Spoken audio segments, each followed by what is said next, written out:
How do you determine what is right, what is wrong, and what your priority should be?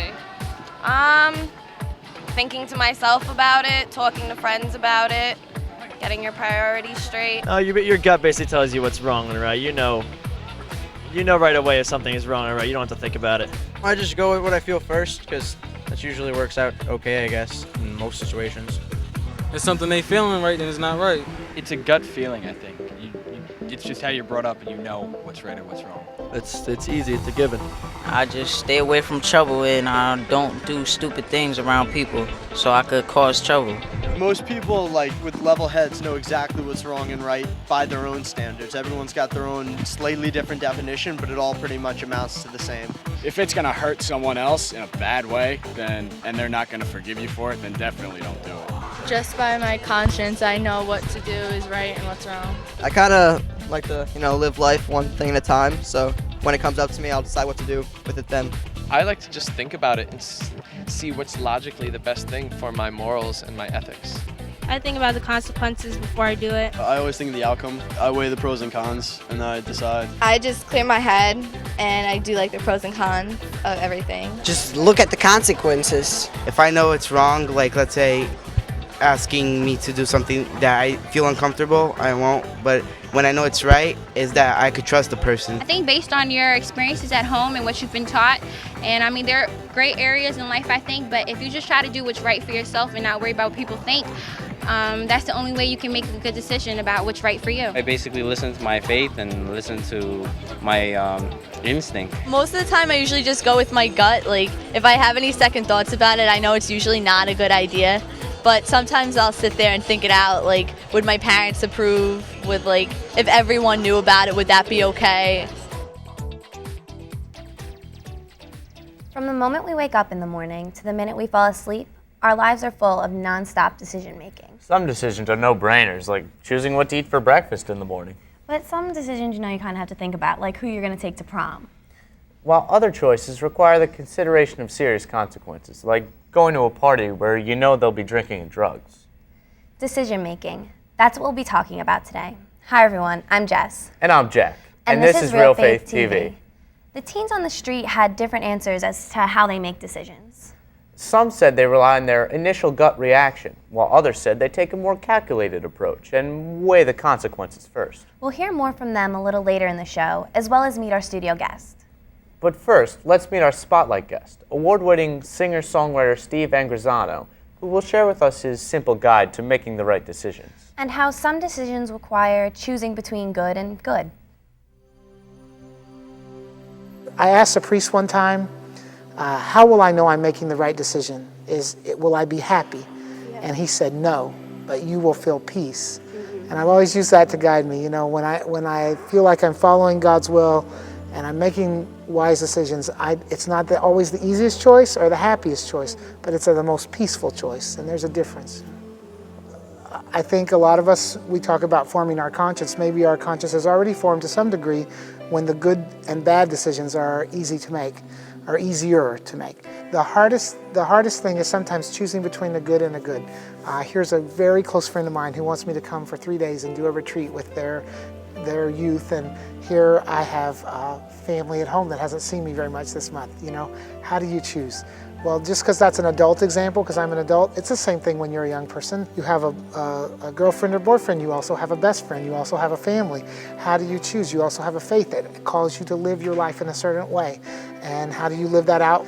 We have a God that calls us into friendship. It is a God who loves us personally. The only way to have that is to spend time together. It makes a huge difference in my life, especially when there's stressful things going on, to take some time every day and just pray. Praying, even if you didn't mean to. When you go into church and you pray and you ask God to come into your heart, He does, and He plants His Spirit there, and that little voice speaks to us, and it's important to listen to it. And I think mostly, if we listen to that little instinct, it would help us make different choices.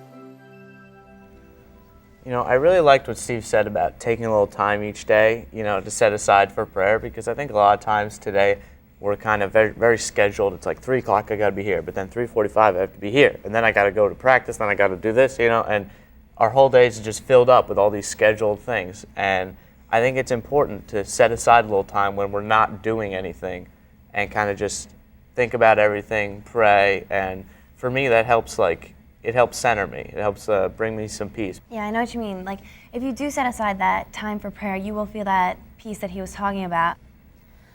Let's see how our guests make important decisions. They are Andrew, Allison, Kira, Keishi, Daniela, and John. So when you guys are making an important decision, what's your approach?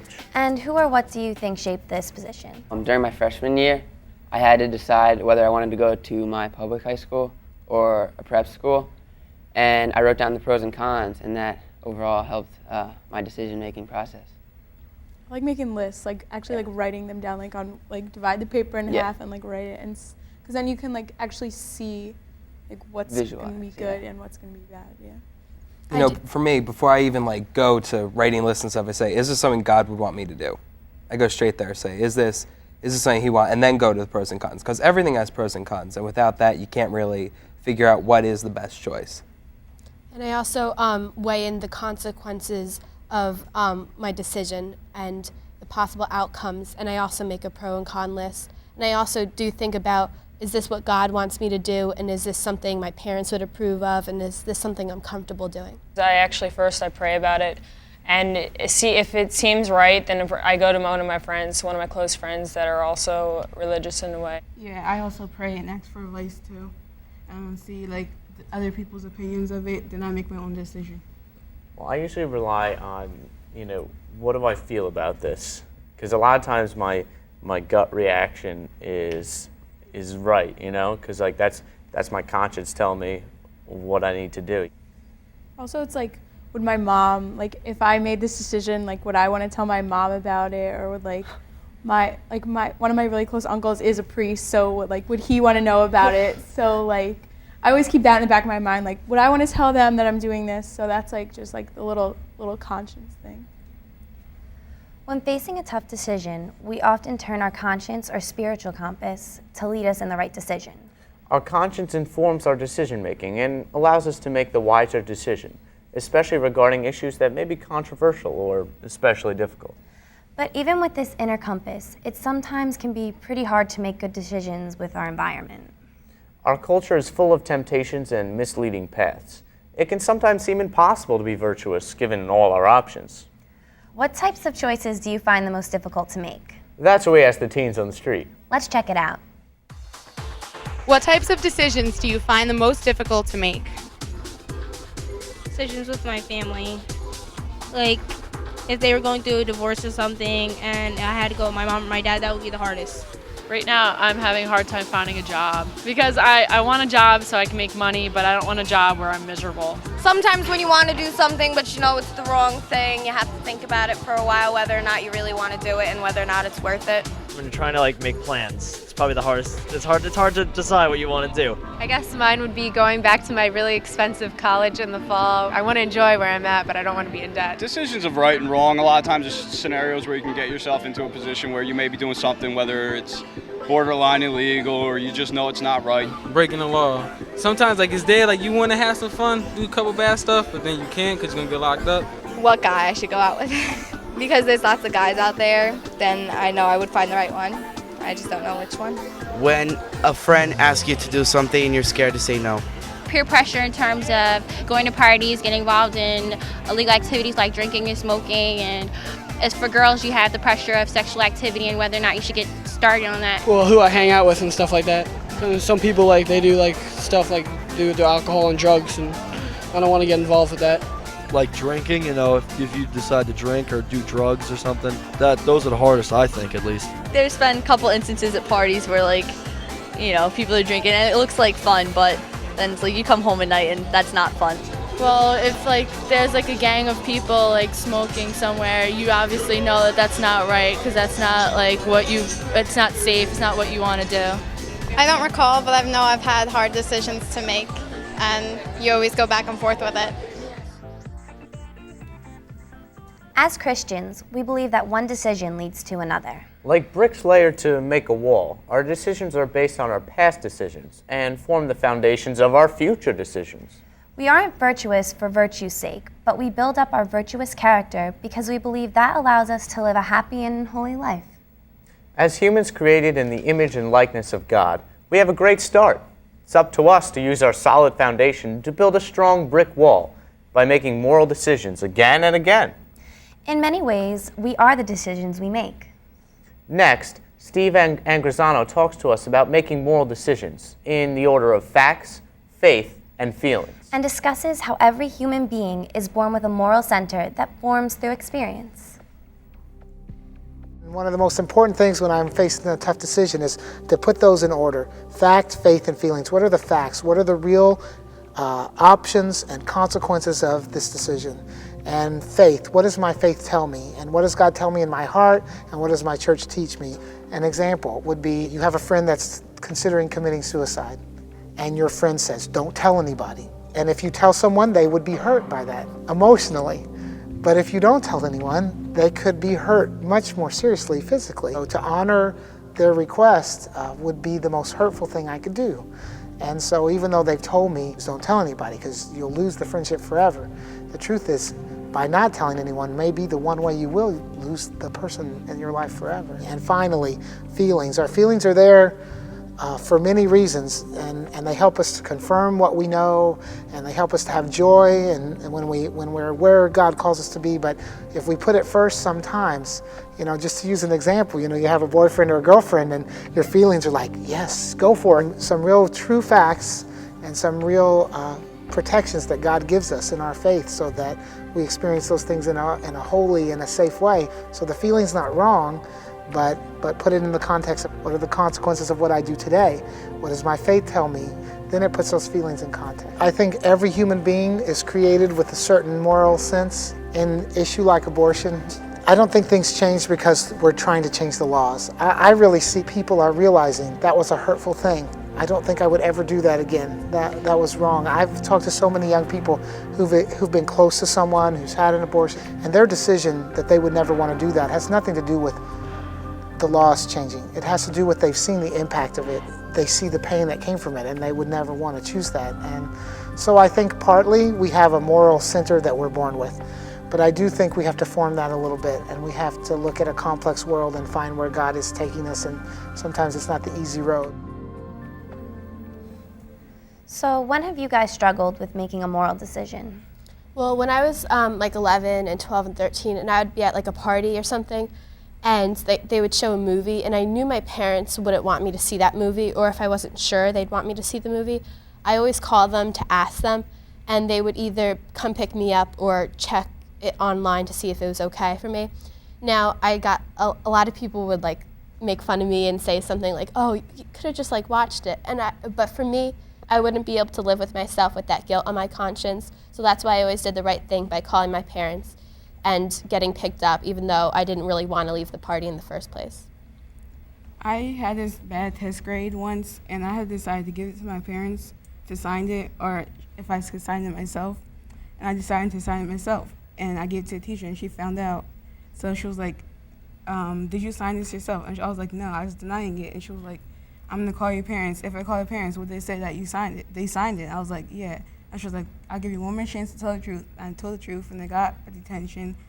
Then I had to take the test home to sign and the detention home to sign. And I was thinking about if I signed it myself. I was like, I just gave it to my parents, and I faced the consequences. And I just realized I did a stupid thing, and I wish I never done it.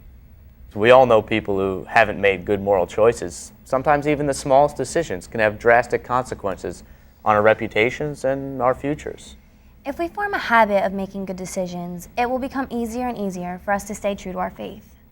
As it's written in the pastoral constitution of the church in the modern world, man has in his heart a law inscribed by God. His conscience is man's most secret core and his sanctuary. Forming a conscience takes time, practice, and patience. It doesn't always happen overnight. It takes study, reflection, and prayer.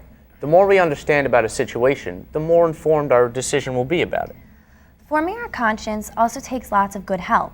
As Christians, we believe in the strength and support of our communities and our friends and our families. Next, Steve Angrisano talks about the importance of surrounding ourselves with people who continually strive to make the right moral choices. Let's hear his story now.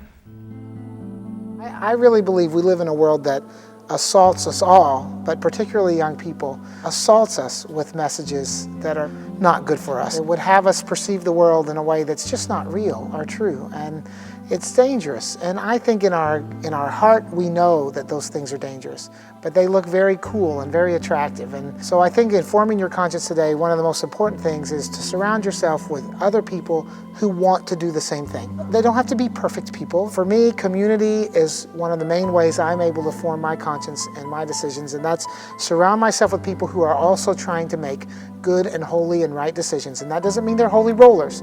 It just means they want to do what's right. And those are the people that are going to help me and go, wow, I don't know, pray about that. That seems like a tricky situation. Or think about it. What if you did this and that happened? Those people help me along the journey. What our friends around us believe is right or wrong, what feels the most fun at the moment, all those things can affect our choices. There's just a reality to who we associate with and who we hang out with. It does affect our choices. I've always had one or two guys. You know, if you're a guy, another guy. If you're a young woman, another young woman. I can call, even in the best and worst of times, and say, wow, you know, this is what's going on, and I don't know, I don't think that's right. And to have someone else, my age, someone else who sees it my way, say, you're right, you made the right decision, don't go with them, don't do that, just tell them you don't feel good or something. Those have been really key moments for me. Seek out those people who are trying to live as you're trying to live. One of the most important persons in my life was a quarterback on the high school football team. I was just like, I'm like choir guy, right? Okay, but he was a good friend of mine, and I saw him when people would be making less than ideal choices in any number of ways, and he'd say, I think I'm just going to go to Denny's. Does anybody want to come? Well, of course people would come. They were waiting for someone to do the right thing, and his willingness to stand up and do it, it made a huge difference. And so I think we look for that in our lives, and it really makes a difference. So who are some of the people you guys go to when you have a difficult choice to make? And how has their support helped you? I have like 3 best friends, and the 4 of us hang out together like all the time. We talk to each other about everything, and their support has really helped me. And also my mom and I like talk about everything. Like we walk like twice a week around my neighborhood, and like she always helps me when I have a problem. So like her support just is the best.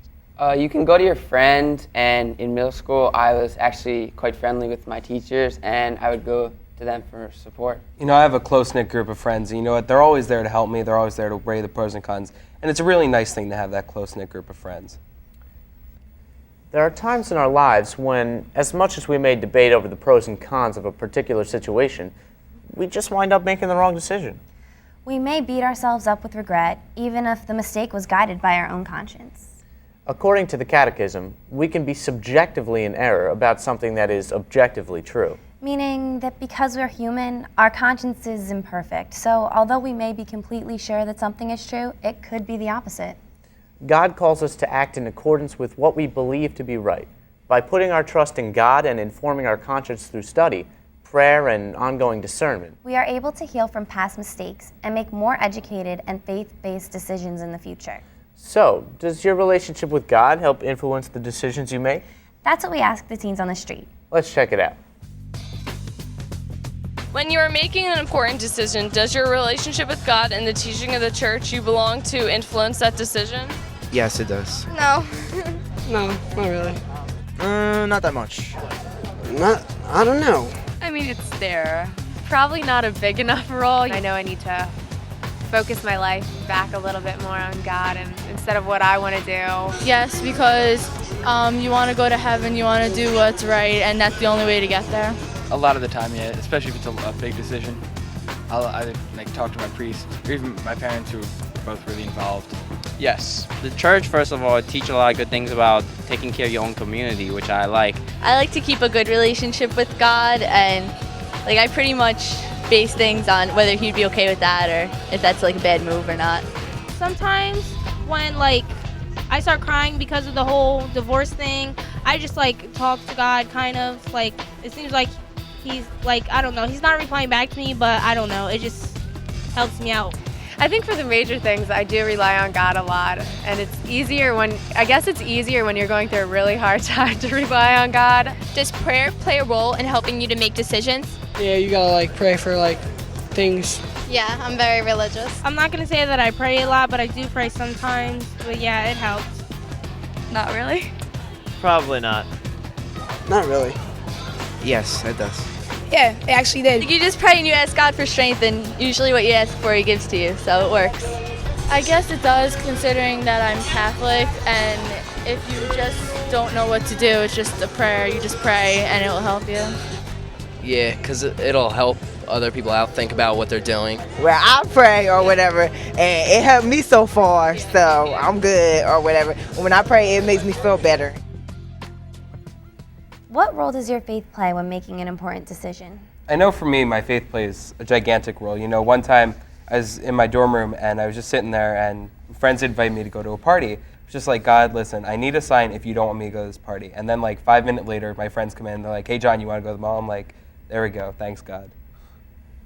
I like to talk to God like a friend. Like when I hear a rumor, I don't really like to tell someone else because they might spread it to someone else and it'll just get bigger and bigger. So I just like tell God like the daily rumors that are going around. I'm like, hey, so apparently this girl, and then I feel so much better. I feel like I vented to someone, but he's not going to tell anyone. It's the best. It's so important. Well, for me in 8th grade, we were having a test at the end of the year, and basically no teachers were anywhere in sight, and everyone was just blurting out the answers. And because of my faith, like I knew what was right and wrong or whatever, so I didn't cheat on the test. I'd actually leave the answers blank because I didn't know what they were. That's what I did. As Christians, we believe God lovingly sent Jesus to teach us how to live. We trust God and believe in the true authority of Jesus' teachings. The teachings of our church carry that same authority. We believe that the church teaching should inform our decisions. Because they are formed out of the love of Jesus, who came so that we may have life and live it abundantly. However, there are times when this wisdom may seem inconvenient and even out of touch with our current societal beliefs. Next, Steve Angrisano addresses this very issue and talks to us about the importance of taking time out for prayer and meditation. I think one of the most difficult things facing young people is the context in which they have to make decisions. They're making decisions in a world that's much more overtly sexual, much more overtly hey, whatever's right to you is right to me, you know, that's fine, do whatever you want. I don't think young people today are all that different than 10 years ago or 50 years ago, but I think the world that they live in, and I live in it too, so I'm experiencing it, it convinces us that, oh, that's okay. You know, whereas in the past there was a little more support for making a decision that I think is healthier. And that's the trick, listening to what God calls us to listen to, and not necessarily the MTV version of reality, but God's version of reality. The truth is, I think one way that evil can pervade our society is that we won't sit still for 2 seconds and listen to anything that God could say in our heart. We turn on the radio from the minute we wake up, and then we turn on the TV while we're getting ready, and then we get in the car and we turn back on the radio. We get in school, we're listening, we're talking to our friends, and we've never been quiet for 2 seconds, and it makes us very uncomfortable. Try sitting still for just 3 minutes and see how hard it is sometimes.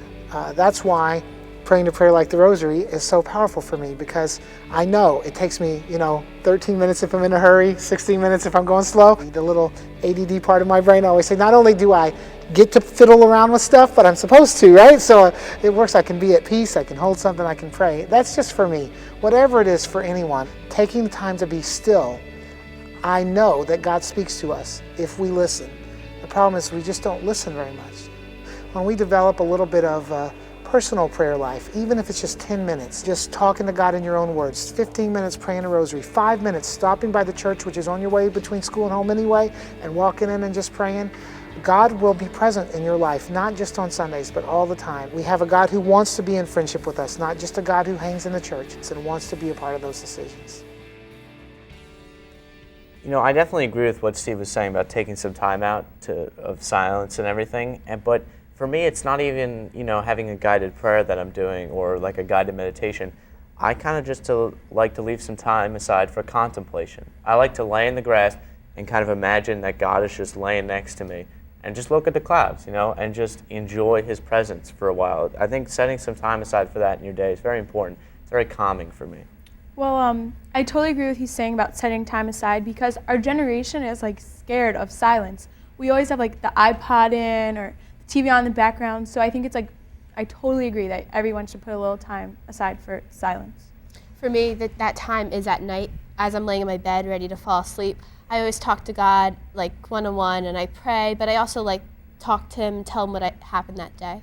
Yeah, I pray at the night because I think about the whole day, and thank God that I'm still alive and I survived it. I have a friend who actually would meditate on the way to lacrosse games, and he would pray to God for strength during the game, and he's good.